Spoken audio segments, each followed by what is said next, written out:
The House Capital Investment Committee is called to order. Members, we don't have a quorum, and so we'll move straight to the agenda.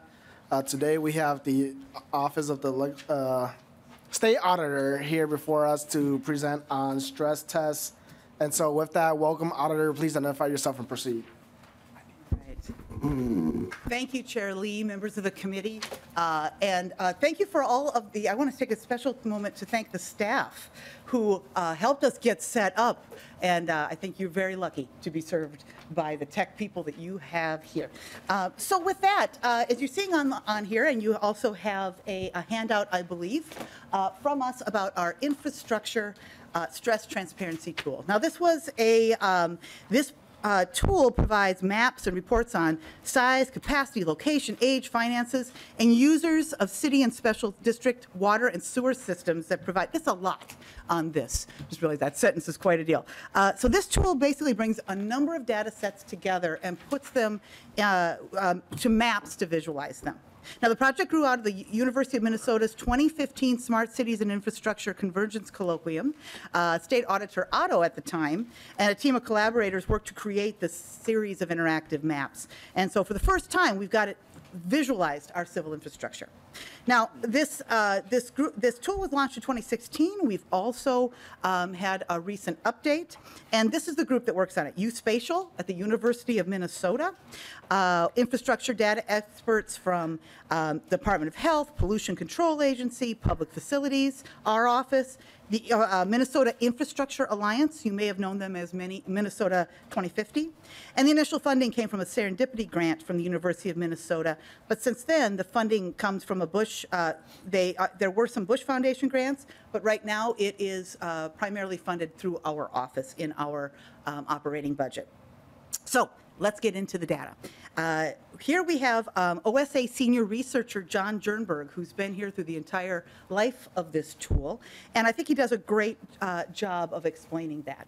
So now if you want to play along, you know that that handout that we gave you has a code on there, so feel free to hop in, or you can go to the Office of the, type in Minnesota State Auditor, go in there, go to Tools, pop it down, and you'll be able to get here and play along with your own area. And I'm sure, John, if we have any requests for which districts we want to use, so I think you picked some from our people too. So Chair John Jernberg would be available to go next. Welcome. Please identify yourself and proceed. Okay. Thank you, Chairman Lee. Thank you, Chairman Lee and members, and thank you, State Auditor Blaha.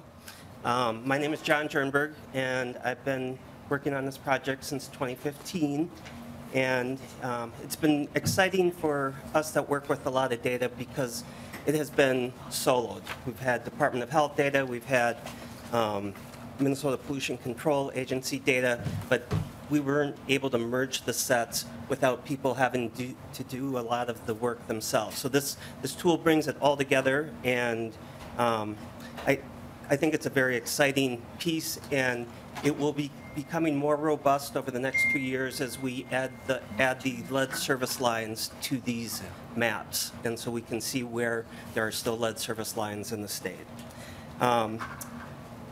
The data that's in this map is presented both visually through maps and also through dashboards. And cities or special districts can be selected either using the map or clicking or typing in the box here the name or the special district that you're looking for.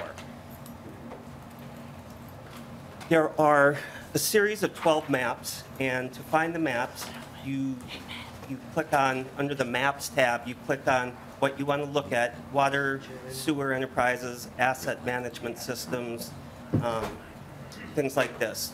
So the first map we're looking at is predominant collection sewer system age. And so we can... Can I hop in one quick? Go ahead, Auditor. Oh, thank you. Thank you, Chair Lee. For those of you who've just come in, I'm just going to hold this up for a little while he's talking, because you can play along if you go to this. I get 8 free of these with a trial I'm on. I'm very excited about my QR code. So thank you. I just want to help people hop in and hop on if they want to play along. Thank you, Chair. Julie, got it. Please proceed. Okay. Thank you, Chairman Lee. For every map that you choose, to the right of it, you will see a legend. And so in this case, on this map, circles represent cities, diamonds represent special districts. And the colors associated will tell you if it's green, the predominant sewer age is less than 30 years old. If it's yellow, 30 to 50%. If it's red, it's greater than 50%. That means there are more miles of that particular age. So it's the predominant collection sewer system age. The size of the dot or the diamond indicates the number of miles of sewer system. So the larger the dot, the more miles of sewer system that there is. And if I type in a name, I'm just going to try Roseville, just to start this out, and we'll comparisons. I click on the Roseville dot, a dashboard comes up, and we have a dashboard for every city and all the special districts that handle this type of, if it's a water district or if it's a sewer district, they will show up here. The top part always shows demographic information, population, household, and median household income. And the median household income is an important feature, as we'll see later on, because the charges per household for using 5,000 gallons a month of water should be less than 1.4% of the median household income. So that we'll show that a little bit later. Just going down a little bit more, as we look at this ring chart, if I hold the cursor over the color, I can see that there's 82.65 miles, or 50% of the sewer system that is less than 30 years old. So yellow would be the amount between 30 and 50, red greater than 50 years old. So you can kind of see the percent there. As I scroll down a little bit further, in this case, if sometimes a city may have their own wastewater treatment facility. In this case, because it's a metro city, it's operated by the Met Council's Environmental Services, and so that it lists that. And then we look at wastewater charges. So residents are typically charged in the city of Roseville $71 per 5,000 gallons per month. And that represents 1.14% of the median household income. And this is how we judge that. Another, if you want more information on what you're seeing, each piece of the dashboard has a little circle with an eye in it. And if I select that, that gives you additional information of where the information came from, the age of the data, things like that. So in this case, it comes from the wind survey, and that is from the wastewater infrastructure needs survey, and it's done for 2 years at a time, and it's from the Minnesota Pollution Control Agency. So it provides additional information on each piece of this dashboard. Another piece of data that we have is, and this comes from our office, it's the enterprise fund data, and it shows operating income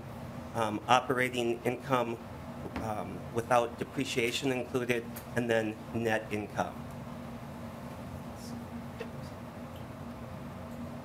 And with these maps, if I hold the cursor over the dots, I can get the actual dollar amounts that these represent. And you want to make sure that you're operating above zero, and the red down below just shows that when these lines drop below that, you are not collecting enough revenues to cover your costs. So go down a little bit further. If a entity had any clean water projects on it's clean water project priority list. So if they have put in an application for funding for a project related to clean water, it would show up here.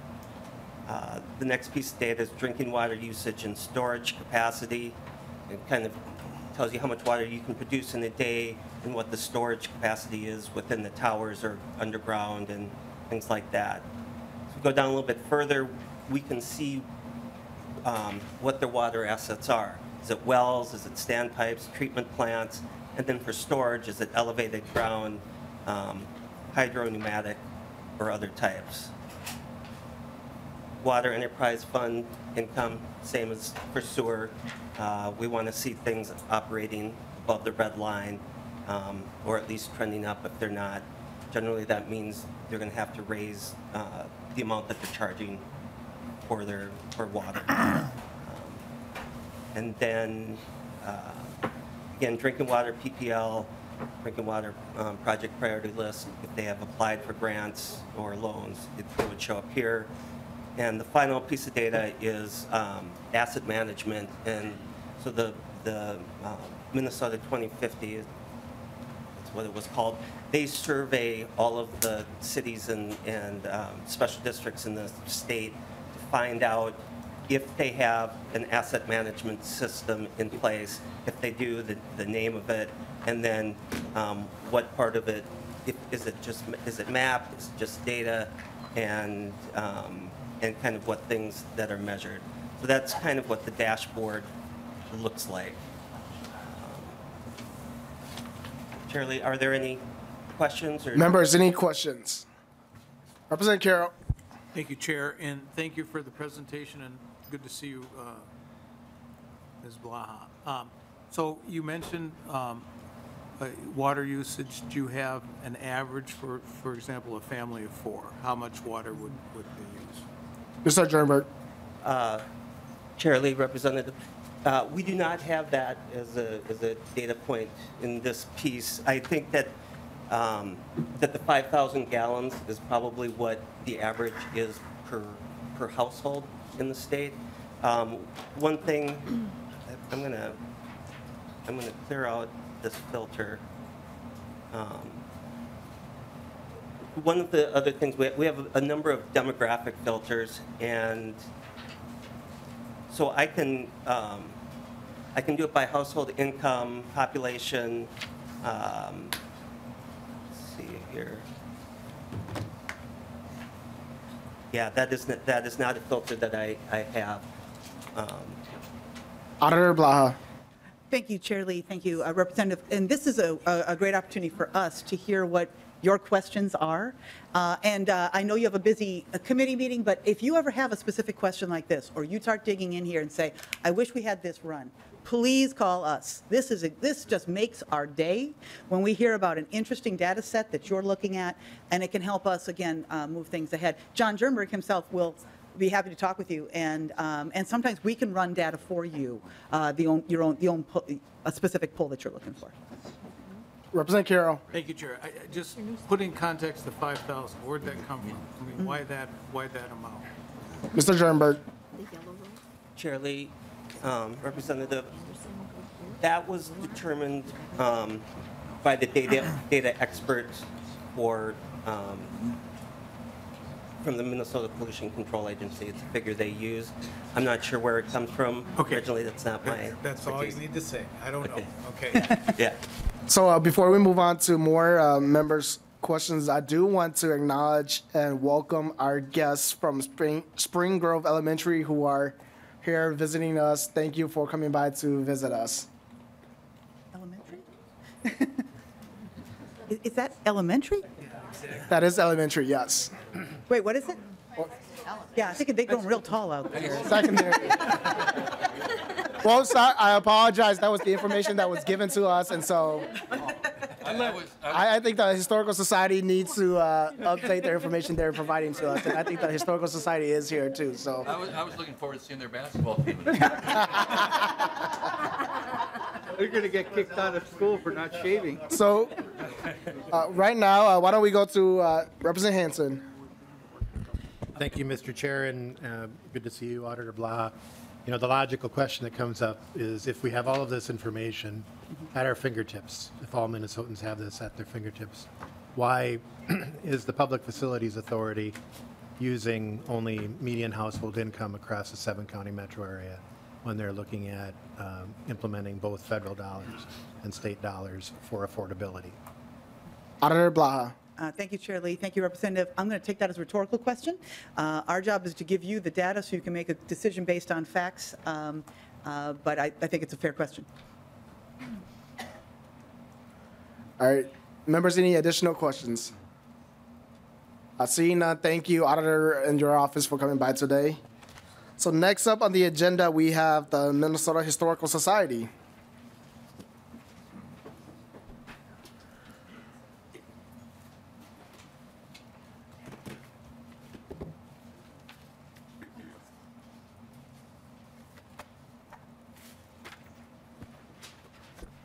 Welcome, please identify yourself and proceed. Good afternoon. My name is Kent Whitworth. I serve as Director and CEO of the Minnesota Historical Society. Mr. Chair, David Kelleher, Minnesota Historical Society. Mr. Chair, Lead Erdahl, members of the committee, before we get into our presentation, David was reminding me that I said, we didn't provide that information. And then he said, yeah, we did, because that would have been a school tour. So my apologies to the chair and to Spring Hill High School, I think it is. But we are Spring Grove. I'm going to stop while I'm in a hole and not dig any deeper. But anyway, we are delighted to be here this afternoon and appreciate the opportunity to provide a brief summary of our mission and strategic priorities, and then quickly move into a review of our 2024 capital budget requests. Would like to thank you and all the committee members for visiting the History Center last fall. That was an important visit. We were thrilled to be able to take you behind the scenes and break bread together and hear from a few other requesters, but it's always an honor to have you at the History Center or at any of our historic sites around Minnesota. In the interest of time, I will not spend too much time on our strategic priorities. All that information is in your handout, but it does give you a sense of who we are, what we do, and where we're trying to go. As we think about our mission statement, there are two words that I think are perhaps most important. The word all. We serve all Minnesotans, and we are working hard every day to try to do a better and better job at that. In a previous hearing, we were also talking about the importance of curiosity, and we are trying to get Minnesotans to be curious about their story and the stories of their neighbors. And so you will see that has an awful lot to do with informing where we're trying to go as we think about removing barriers to access, reimagining space, both physical and virtual space, sharing authority and expertise, and then obviously making sure that our efforts are sustained for future generations. As we look at the request, two of the three are going to look very familiar to you. As an organization that stewards 26 different historic sites across Minnesota, about 150 buildings, well over 100 of those over 100 years old. Asset preservation is always going to be near the top or at the top of our capital budget request. The third item there is a grant program that enables us to support local history projects through municipalities and that type of thing. But what I would like to do is just touch very briefly on the one in the middle. The second item there is for design work that focuses on what we are characterizing as the PATH project, the preservation and access to history. Succinctly, this really helps us focus on two things. One is to long-term provide secure storage for our collections. We are, in many respects, the keeper of Minnesota's material culture, and you have seen our collection storage in the facility. But the other piece of the PATH project is to make sure that we are staying in touch with the visitors and the Minnesotans that we serve and providing rich and meaningful and relevant and safe, frankly, visitor experiences. So collection stewardship and visitor experience are the two high-level themes of the PATH project. So we'll dig in a little bit further, and as we do so, I'll turn to David to talk about asset preservation. Mr. Chair, members of the committee, again, David Kelleher, Minnesota Historical Society. Mr. Chair, I know that you all are familiar from your capital budget visits with historic sites around the state, and we really, really appreciate the visits that you have made to those historic sites where you can see firsthand the unfortunate, in some cases, needs that are out there. As Kent mentioned, we're responsible for 150 buildings around the state, half of which are over 100 years old, which requires some special care, sometimes specialized architectural work to make sure that those buildings are taken care of. Mr. Chair, members of the committee, we're using this diagram to try to demonstrate our system-wide needs for capital budget deferred maintenance. If you imagine this as a bucket of water, and the bucket of water drains off a little bit each year, if we don't keep up and that bucket of water goes dry, then we're in trouble. Then we have crumbling infrastructure. We can quantify this information, and we estimate that it takes about 4% each year to replenish this bucket, and that kind of makes sense. If you think a roof is going to last for 25 years, that's about 4% each year, to just make a really simplistic example. So if you think of that 4% that we need to keep up, the bar on the right is 4%. That would be, for us, about $16 million. If you look at the historical average of asset preservation appropriations, they're significantly lower, in the under $5 million range. We received a significant appropriation in 2023. We appreciate that. That will help us to catch up, but we need to continue to catch up so that our infrastructure stays strong and safe for our visitors. This list of about a dozen individual projects is what comprises our 2024 asset preservation request of $13.6 million.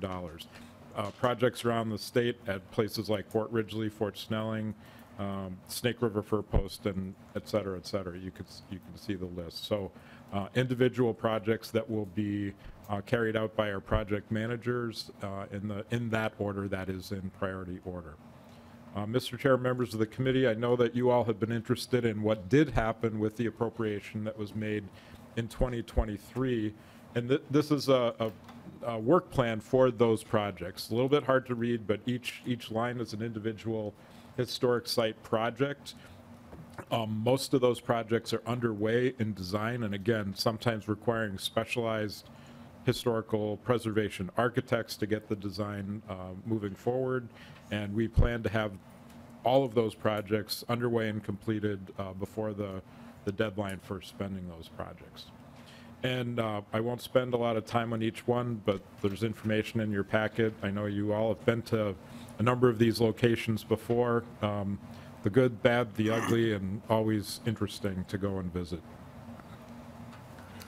Mr. Chair, members of the committee, we'll turn to the second priority in our capital budget request. And then, as I said, that is our PATH project, our Preservation and Access to History initiative, which is really major enhancements to our history facilities. And let me provide just a little bit of context. Many are surprised to know that the History Center is now more than 30 years old. And I'll remind this committee that we have welcomed millions of students, lifelong learners, and tourists from across the country, certainly across Minnesota, and really around the world.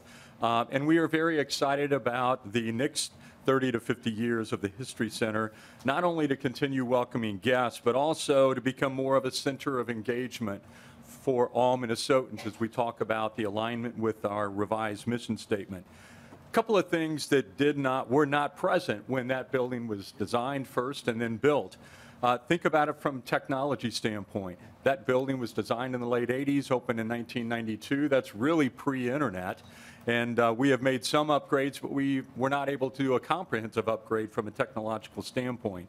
Think about the issue of security. This building opened obviously pre-9/11. We have made some adjustments along the way, but as we think about the next 30 to 50 years of the History Center, we need to think comprehensively about security.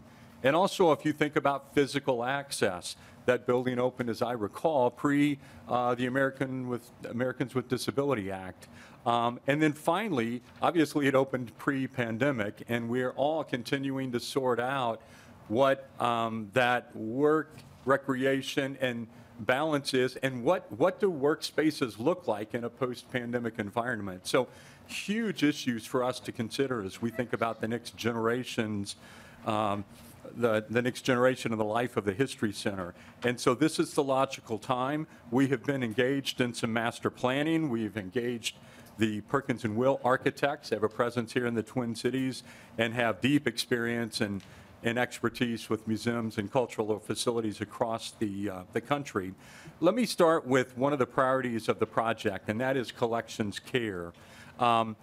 We have an outdated building here in St. Paul at 1500 Mississippi that for decades has provided adequate storage and security for some archival collections and many of our three-dimensional collections that are in storage. It is time for us to retire that building. We are kind of using chewing gum and baling twine, if you will, to kind of keep that functioning. But we think it's logical now to make an investment not only in master planning, but the next phase would be design, and then obviously construction in the next 4 to 6 to 8 years.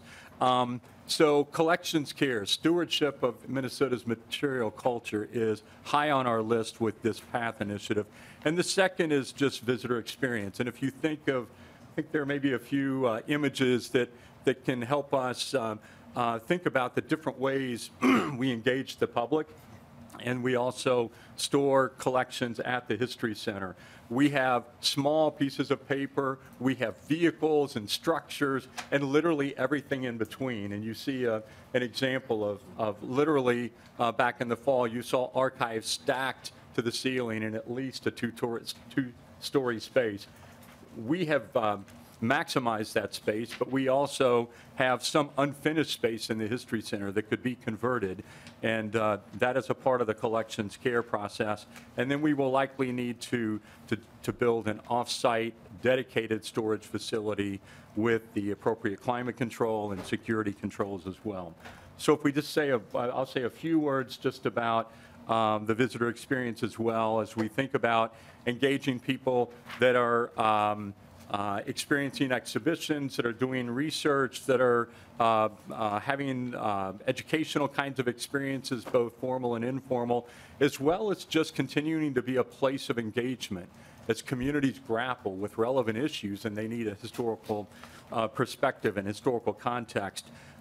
Visitor experience needs are very different now than they were 30 plus years ago, and this project will enable us to address all of that. We're requesting $6.7 million in architectural design work in this request, and we are looking at both the work that would take place in the History Center as well as the design work that would take place as it relates to a standalone collections facility. But we feel like it'd be much more efficient for us to do that design work together rather than to break that up. So with that, I will hand off to David to round out our presentation as he talks about the third item in our capital budget request. Mr. Chair, members of the committee, number 3 in our request is the County and Local Historic Preservation Grants Program. This has been around for a number of years, and this grants program offers cities and counties an opportunity to preserve their most significant historic structures. It's a matching competitive grants program, and often cities or counties will use this for county courthouses, libraries, city halls, their most important historic structures, and this helps them to take care of historic preservation in the most appropriate way.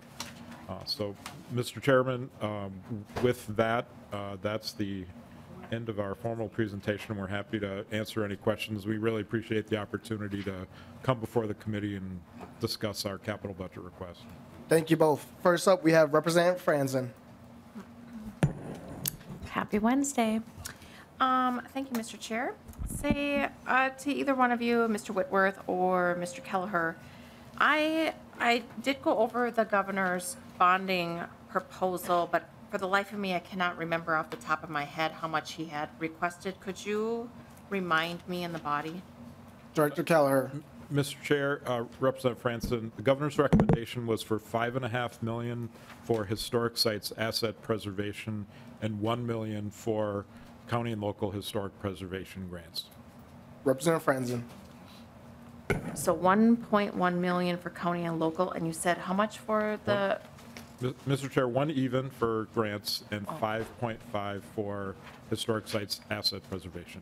Representative Franzen. oh, that's it, thank you. Thanks. Representative Scriba. Thank you, Chair Lee. Director, just for the young people behind us, could you tell them what collections are? It's not like you didn't pay your bill and are collecting, just perhaps. That's okay?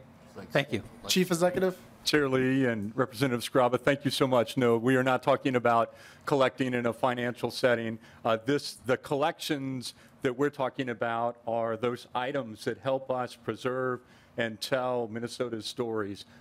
This, as I said, could range from a small piece of paper, a historic document, all the way to structures. Some of you have probably been to Split Rock Lighthouse. That is a large artifact, if you will, in our collections. And so it really runs the gamut. But in many respects, we are the keepers of Minnesota's material culture as expressed through collections. Thank you, Representative Scriba.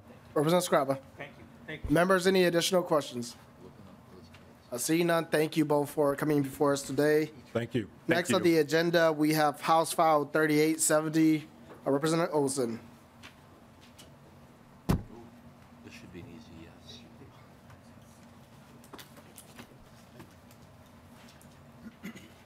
Welcome, Representative, and welcome, Director Kerr. Please proceed. Thank you, Mr. Chair.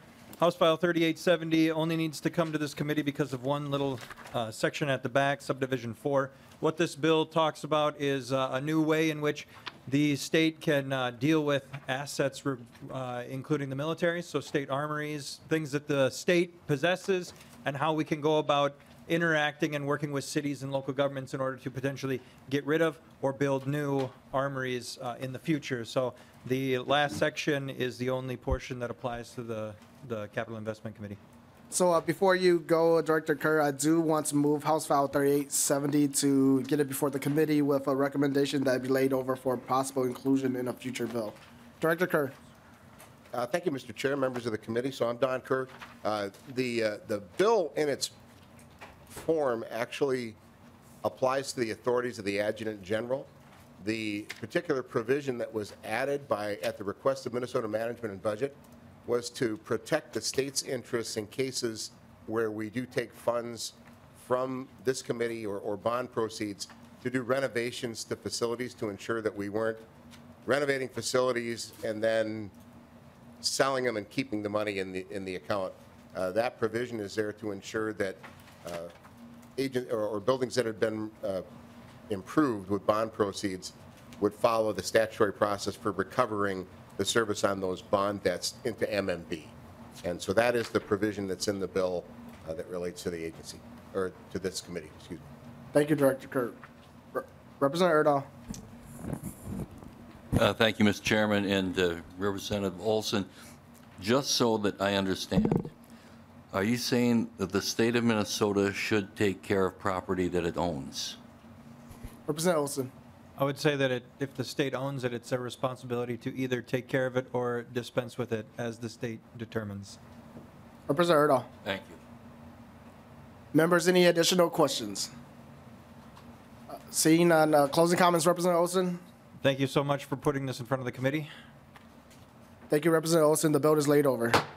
So members, before I move on to my bills and have Chair Zhang take the gavel, I do want to move the minutes for March 18th. Any discussions?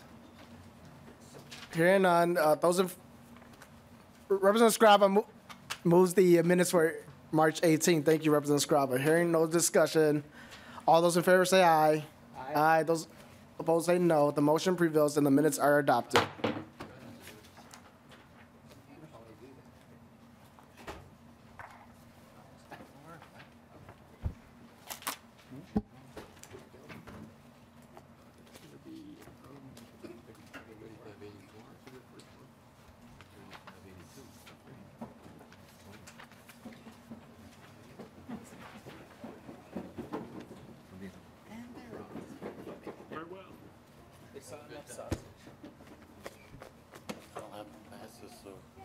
You're gonna have to tell me.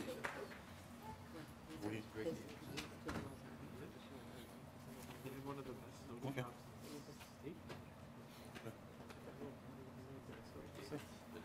Welcome to committee, Chair Lee. Identify yourself for the record and proceed.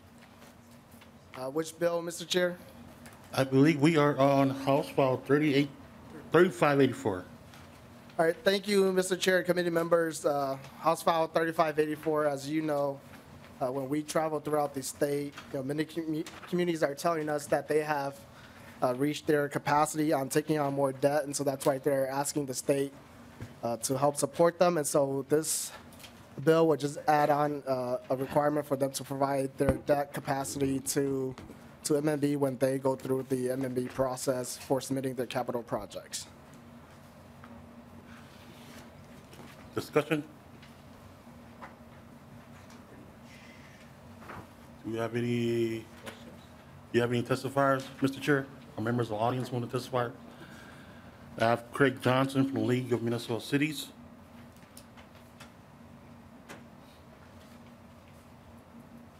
Welcome to the committee. Please state your name for the record and proceed with your testimony.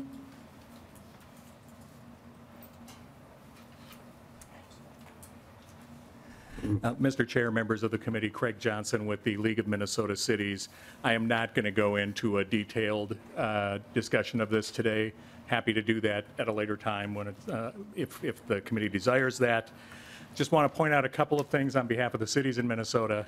They spend an awful lot of time figuring out how they're going to manage the infrastructure they are required to have. So that includes everything, the water plant, the wastewater plant, the streets, all of the other public amenities that they try and make available for their citizens. And they do that through a capital investment plan, and they do it on an ongoing basis. There are some communities small enough that that is not a regular part of what they plan for, because only every 30 or 40 years does a big project come up that they need to do. So they don't spend as much time on that because there isn't a plan to do.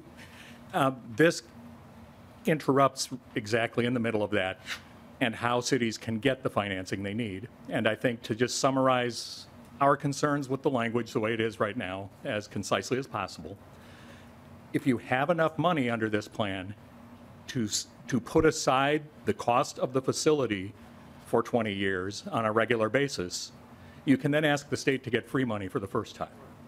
But if you cannot afford to do that on your own, you can't get the money at all. Because the requirement of this is that you have an investment account that you put together and put that money aside. So we don't think it works. We are on House File 3584, and what you're discussing is a different bill. Mr. Chair and members, I am very sorry I got waved up. I thought it was for the bill that I had signed up on. The debt capacity issue, Mr. Chair, I can be very brief.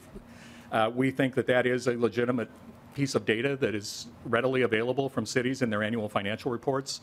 Our only concern is that how it gets used. Just because a city could have up to 3% of its property values in debt does not mean that that's a good move for that community.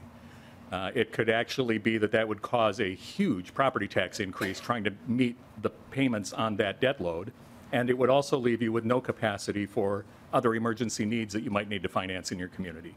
So we're fine with that number being part of the regular public record. That makes total sense. But we do want to warn that that does not mean that a city can afford to go to that maximum amount just because it exists. Thank you, and I'm very sorry for not knowing which bill we were on. Thank you, Mr. Johnson. Further discussion on the bill? Mr. Chair. Seeing none, closing statement, Mr. Chair.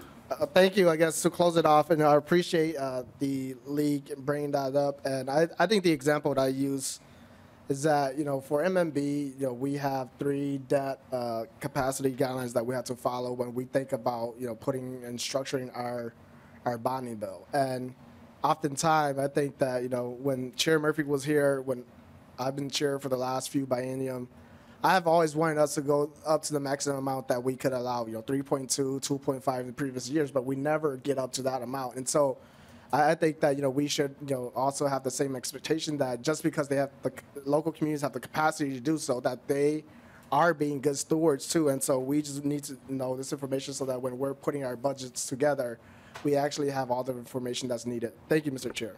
Thank you, Chair Lee. I believe we have another bill of yours. It's House File 3582, and believe you have a DE amendment coded DE3 for reference only. To your bill, Representative Lee. Thank you, Mr. Chair and committee members. So the DE3 amendment is just changing some items after receiving some technical feedback from MMB, and just trying to address some of the concerns that I have heard so far from people who are concerned with the bill.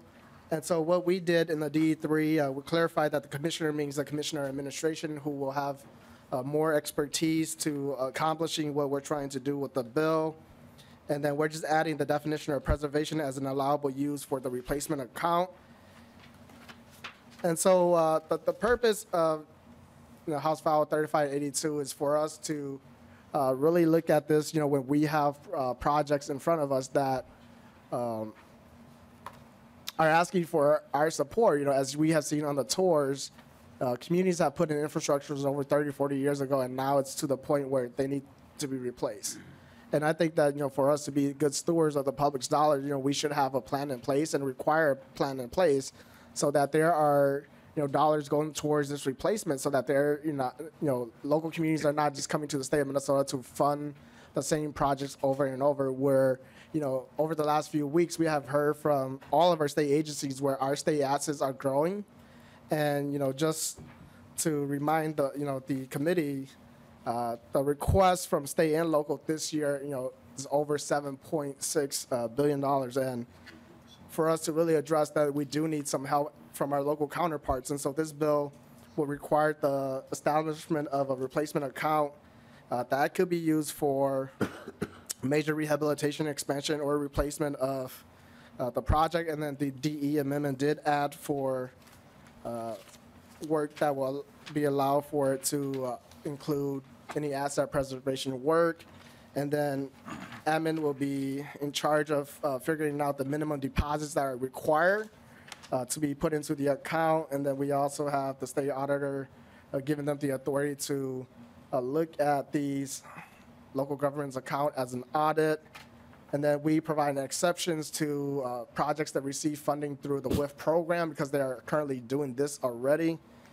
And then we have a penalty that, if they don't set aside this fee, then they'll be collected through MMB into the general fund.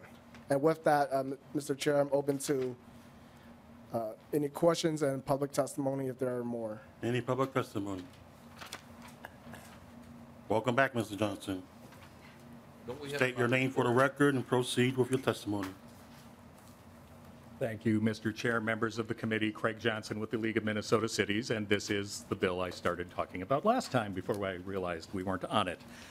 So just very briefly to remind you, now that you have the language in front of you, Mr. Chair and members, this is the bill that would require that a reimbursement account be established in order for a project to be funded by the state through a grant.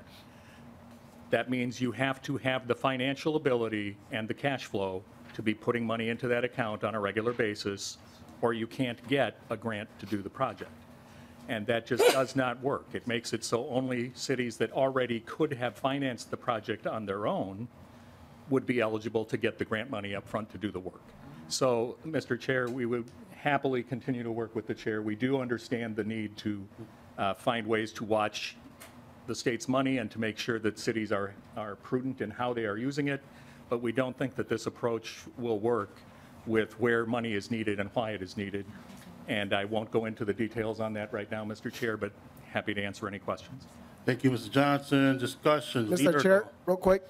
Representative Lee. So just to correct the record, this is not a reimbursement account, and this is a replacement account, and that this is not precluding them from getting funding from the state. This is a requirement for grantees that receive a direct appropriation or grant from money through some of the programs that we have. And so this is not a requirement on the front end. This is that if you're awarded a grant, then you have to establish this replacement account. Gotcha. Leader, though. Thank you, Ms. Chair. And Chair Lee, I want to thank you for bringing this forward. Not really. Well, yes. Thank you for bringing this forward for informational purposes. I think it's a good discussion to have. And certainly there through further discussion, maybe there's some ways to address some of this, but I just want to tell you that as a general sense, members of my caucus don't like to combine policy bills with the main bill, with the bonding bill. And so, we appreciate the informational discussion, and, there may be some things we can talk about in more detail later, but again, in a general sense, we like to keep policy separate from the bonding bill. Shirley. Thank you, Mr. Chair and Representative Erdahl. I really appreciate that. And, I think that we're going to have ongoing conversation on how we structure our bills and whatnot. And I believe that these policy discussions should be part of those conversations too. Thank you for that. Representative West. Thank you, Mr. Chair. And I would echo Leader Erdahl's statement on keeping policy and bonding separate is a very good idea. But on this particular DE, love the concept because people need to have some buy-in, and some people come to the well more often than others, and well, let's make sure that they can take care of their things. My question is, does this apply only to political, government institutions, or would this apply also to private institutions that receive grant or something like that for a capital project? Shirley. Thank you, Mr. Chair. And so this is for any grantees, and so this will include political subdivisions and nonprofits that do receive state funding too, and the only exception is our state agencies. Follow up, Representative West. Thank you, Mr. Chair. That's very good to hear. I think treating that equally across the board, and this is something that I think we should do. But I do think there's a lot of these communities and nonprofits that, even if they were doing this, couldn't. And I know you're aware of that. So putting some parameters around it, I think, so it doesn't hit these tiny communities that have, just no money at all, but they need to drink clean water, that those communities can still afford to do this without having, well, they can still afford to do these things to keep their communities alive without having to do this. But I think many communities and nonprofits can afford to do this, and it would be a good policy going forward if we tighten it up a bit. Chair Hansen. Mr. Chair, real quickly, thank you, Representative West, for those comments. And, like I said, I think this is something that we could continue to work on. Today, we have heard some concerns, and I have asked for specific feedback on language and haven't received any. And I think to your point around those small communities, I would just remind the body and the committee that, this is already a requirement under the WIF statute that if you receive funding through the WIF program that you set up this replacement account. And so this is not a new concept. We already have this in law right now. And last, when I chat with Director Friedman to see if there's any issues with any of our communities receiving WIF grants, making these payments, and today he said there has not been any issues with that. Representative Hansen. Thank you, Mr. Chair, and thank you, Chair Lee, for bringing this forward. It's kind of a chicken or the egg question. So if we're the Capital Investment Committee and we have capital investment policy, but we can't put that in a capital investment bill, how do you change capital investment policy? Except by putting it in the bill.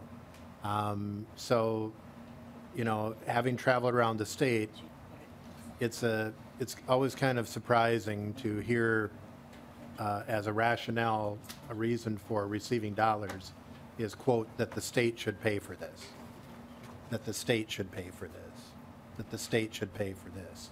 And, we do come back to places over and over and over again. And so if the capacity isn't there ever to pay for it, I don't know. I think it's important that we do update policy. Otherwise, the status quo stays.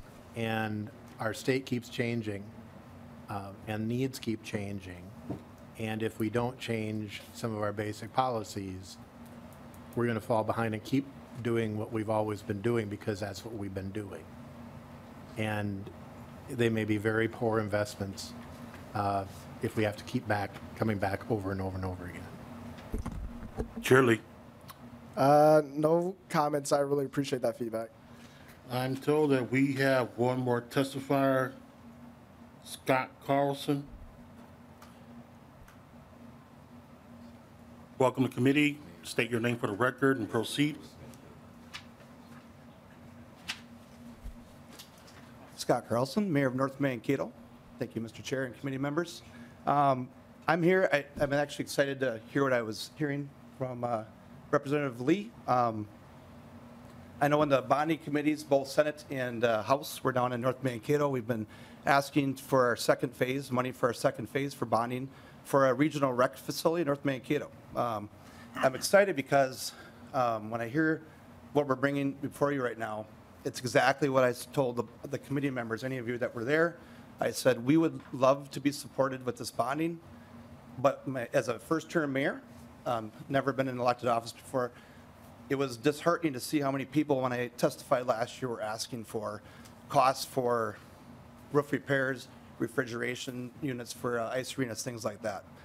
So I did say, and I do agree, I think that if we're going to invest, especially in things like we're asking for, quality of life, regional assets like that, that we should be accountable for saving along the way to do those replacement costs. So I just wanted to be able to come up and tell you that I appreciate this being brought forward. I am in big support of Mr. Lee and his bill. And so I hope that in some way or another that you're able to consider that, whether it's here or whether it's in policy next year. Thank you, Mr. Mayor. Further discussion? Seeing none, closing statement, Chair Lee. Thank you, Mr. Chair, and thank you, committee, for this brief discussion. I hope that we could continue to have this discussion. And like I always remind folks who are interested in this issue, I'm always open to have further discussions on how could we make this work for everybody. This is not a done deal to Representative West. For members, if you have any suggestions or thoughts, let me know, and we could go from there. Thank you, Mr. Chair. Thank you, Chair Lee. Our next hearing is on the 25th. On the agenda is the governor's bonding recommendations for the Department of Veteran Affairs, Military Affairs, and Veteran Affairs, and several GO bonding bills that will be heard on informational basis only. That said, this meeting is adjourned.